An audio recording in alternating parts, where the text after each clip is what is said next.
Welcome back, genius. You're here because you want to know how to get people to start saying yes. Now, complete disclaimer, once I tell you this, you're going to start getting yeses left and right. So I want you to use this superpower for good. This method that I'm going to show you is something that you can use in your business as a business owner, as a sales professional, in relationships, or to get your mom or dad to let you do something. So if you want to know how to get people to say yes, subscribe and keep watching.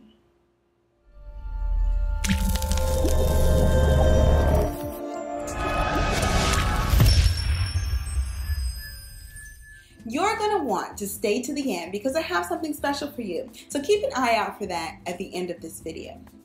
For the sake of this video, I want you to assume that most people are a little bit selfish and that they're going to want to do things that benefit them. Now, if you're in the Western world, I want you to also assume that people are looking for convenience and they will choose the option that is the most convenient for them. Now, I'm not saying that everyone is terrible or that people in the Western world are lazy. I just want you to consider this for the sake of this video.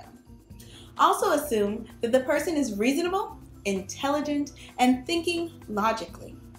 Now, I want you to think about this thing, this request that you have, and I want you to think about it from the other person's perspective.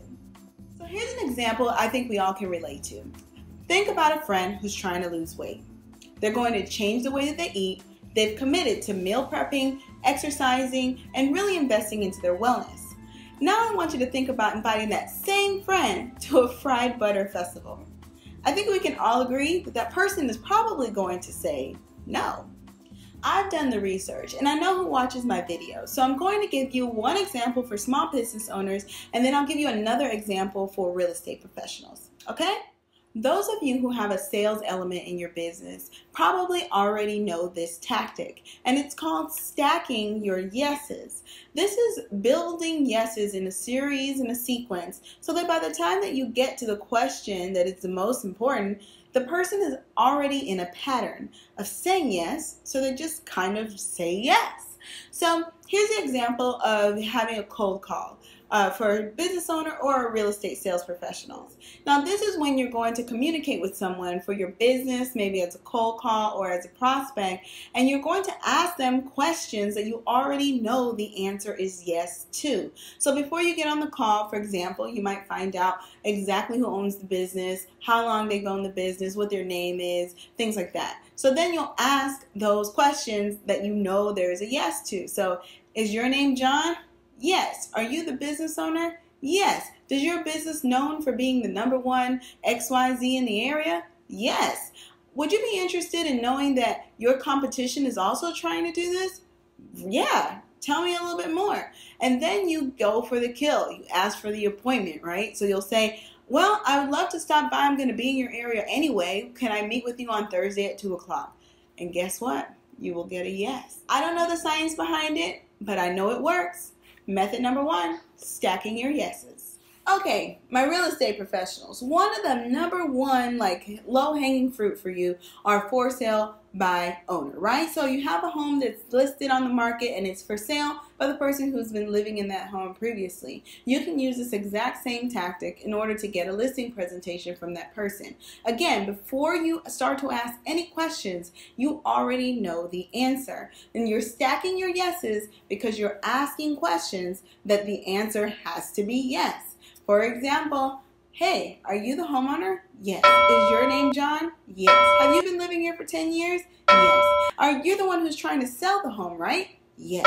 And you're selling it yourself, right? Yes. Are you trying to make more money than you purchased the home for? I can see in the public record that you sold the house for, let's say, $300,000, and now the home is worth $400,000. Did you know that real estate professionals typically are able to sell homes at a higher rate? If I could guarantee you that you're going to make your $100,000 revenue plus the $20,000 that I'd like to make, would you let me have a listing presentation with you?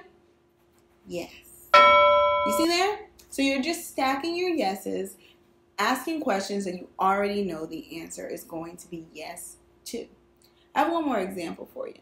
The last example that I have for you are for all of you guys who have your e-commerce websites. That means you're selling a product or you're sharing a service online and you're taking the payment for that product or service online. So you're stacking your yeses in a different kind of way, and you're doing that through your content and by paying attention to your data.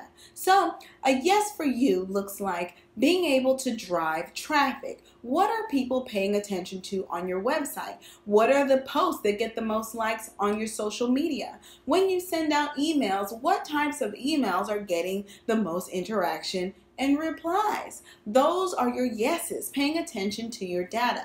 And the trick with that is to give the people what they want. If you're getting yeses in the form of engagement, then simply double down into giving that same content to your audience and to your followers. Once you're able to do that, when you make that exchange, you'll be able to request something from them. And I wonder if you can guess what that request is going to be. You got that right. The request is their email. That's exchanging the information, the content that you're providing for their email address. Because I know that I've mentioned it before in my other videos, but in order for you to be successful in sales, to build your business, to build your real estate services, and to dominate in your farm area, you need to stay in front of your audience at least 3 times. And at least 8 separate times do you need to connect with them in order to make a sale, to have any interaction. And you're not going to do that with a series of videos. You're not going to do that with posts on Instagram. You're going to do that in a valuable way, a way that is profitable, is through their email list. So you're giving out and collecting those yeses so that you can have that moment of success of getting the person onto your email list. Alright, so I hope you found this information useful, and this is my tactic for getting yeses in the marketplace. And that is, number 1, to stack your yeses, to assume that people want information that benefits them, to take a step out of there. Don't be selfish yourself and think about your audience. Give the people what they want. When you're stacking your yeses, be mindful to understand your audience so that you can ask questions that you already know the answer to. And the answer is yes. That yes can look exactly the same when it comes to e-marketing and being online and being able to share content so that you can ask for that email address and nurture the relationship ongoing through your email list.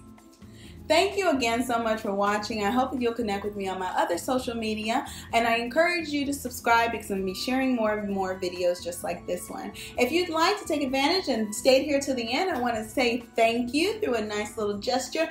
Down in the description box there is a link and you can take advantage of that offer. I wish you nothing but the best and thank you for watching. Go forth and flourish.